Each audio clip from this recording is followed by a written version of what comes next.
Have you ever worked with this client of ours before? Duh. Several active human rights groups engage in non-violent interventions like this one.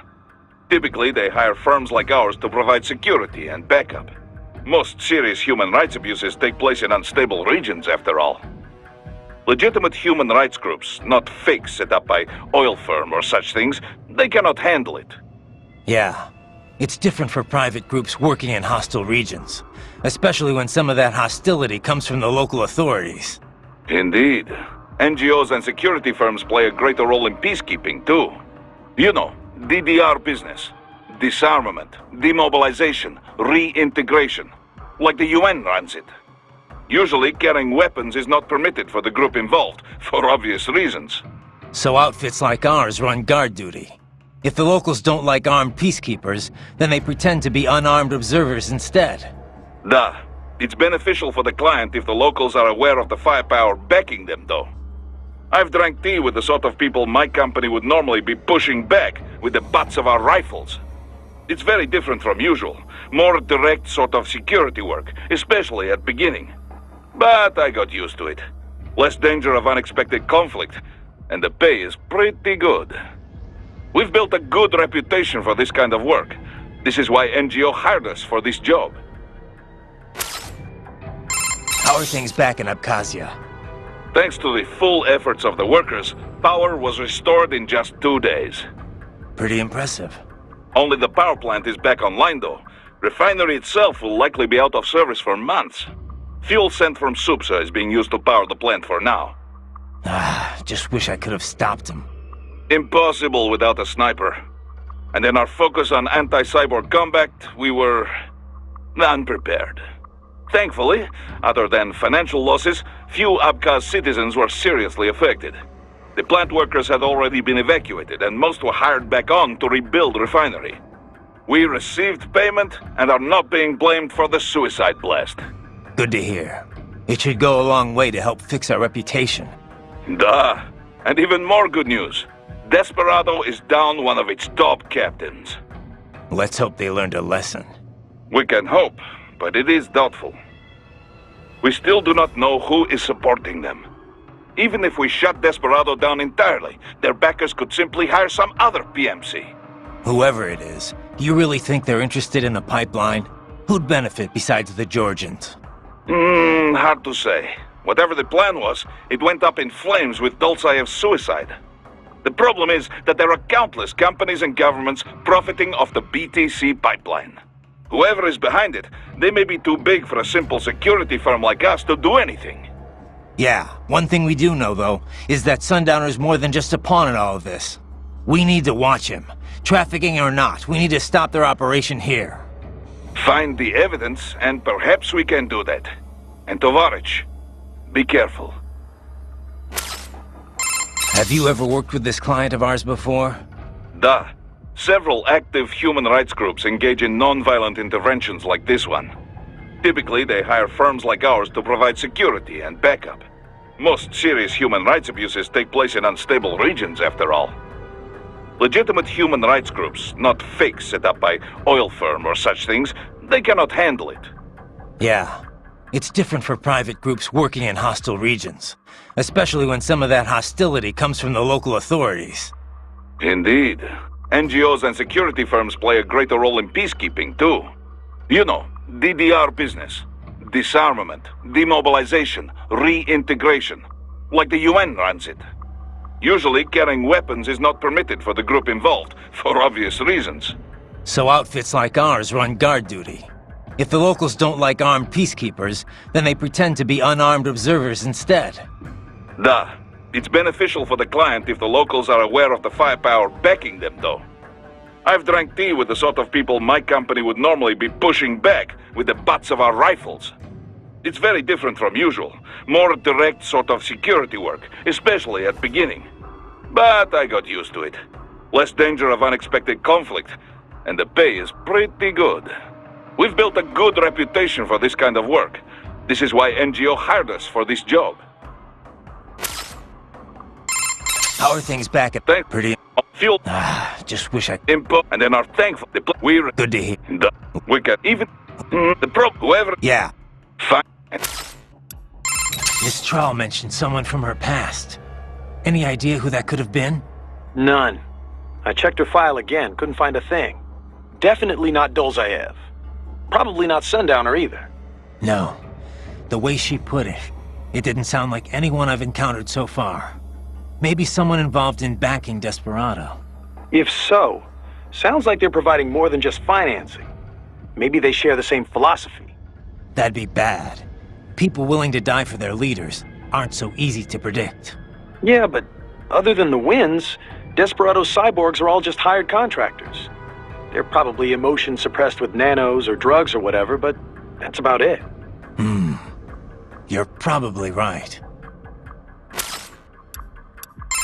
You know, I've never really developed a taste for climbing through sewers. And Guadalajaras aren't exactly wowing me either. This place isn't gonna go up in flames, right? I think I saw something about that in the briefing. You're talking about 1992? What a mess. Over 200 people killed. That was almost a half-century ago, though. You smell anything off? Before the explosions, residents complained they smelled gas from the sewers. I'm in a sewer, Kev. You think I've got my smell receptors on? Local air analysis doesn't show anything potentially poisonous or explosive, though. Well, you ought to be fine then. Besides, little gas explosion's probably not gonna kill someone like you. Well, that's very encouraging. Seriously, though, Guadalajara is not a bad place, at least from what I've seen. Oh, it's not. Second largest city in Mexico, after all. I've actually spent a lot of time down there. It's got a lot of charm. The architecture is a fusion of Latin and old colonial Spanish culture. The city's historic district is home to a massive cathedral overlooking the whole town. It's always bustling. It's a lot of fun just kicking back and watching the locals. Walking around the Libertad, taking in the sun with a cerveza in one hand, mariachi band nearby. No better way to spend a weekend, let me tell you. If this PMC thing doesn't work out, you'd make one hell of a tour guide. Meanwhile, I'm down in this dark, filthy, humid, cramped sewer. Also, if you ask me, the girls over there are the hottest in all of Mexico. You wouldn't believe some of the chicas I've chatted up.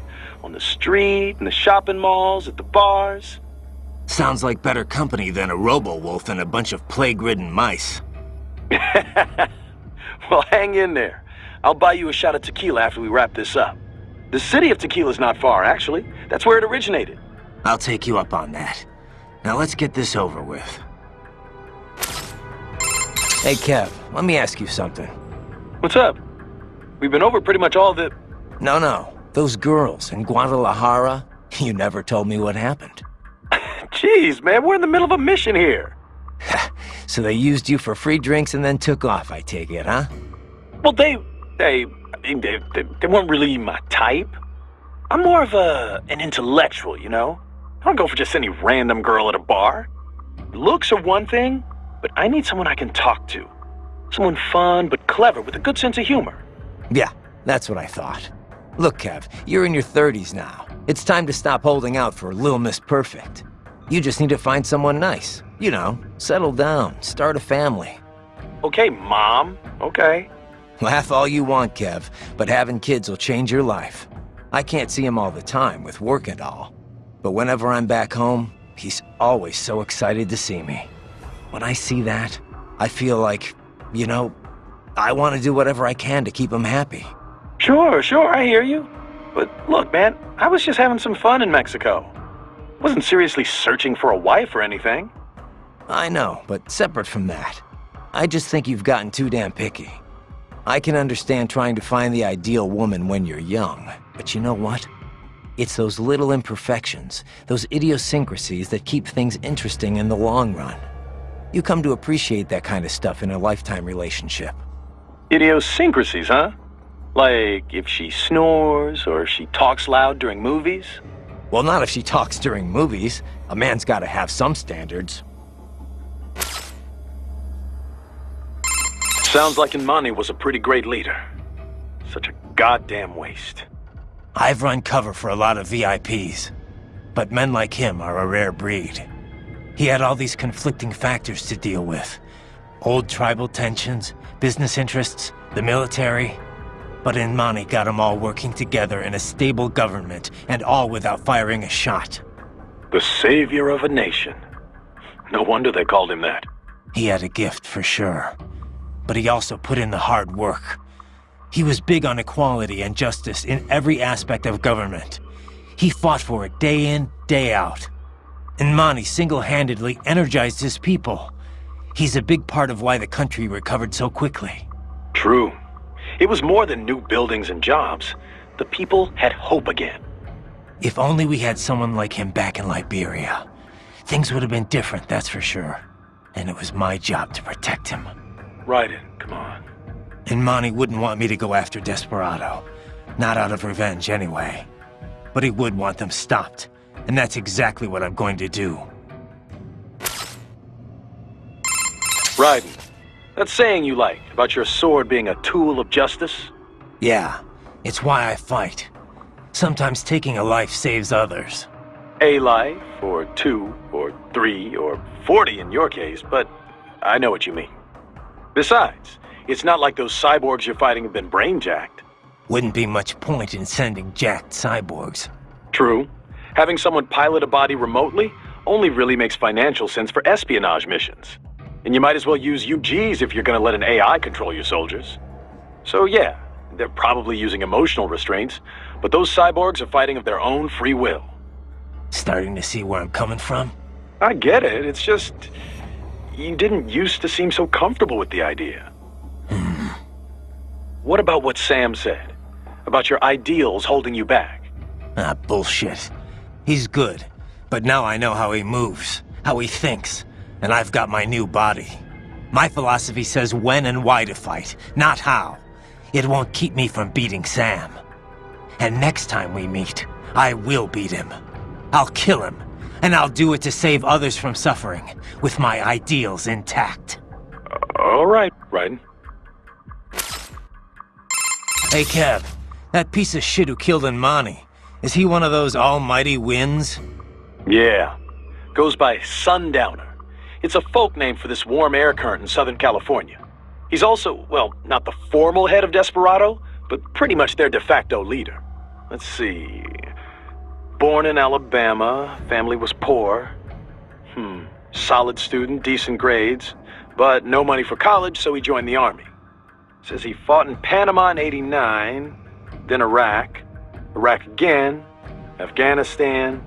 In 2008, he drops out of the service and starts doing merc work for various PMCs. He was active all through the SOP years. Built up quite a reputation.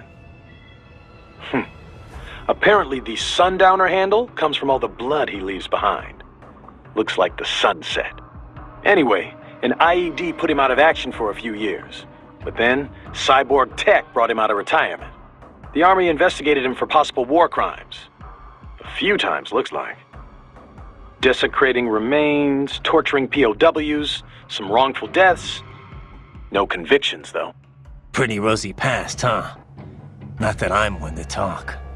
Hey, come on, buddy. You know that's not fair. You were just a kid. You didn't know what you were doing. And it's not like they gave you a choice. Yeah. Thanks, Kev.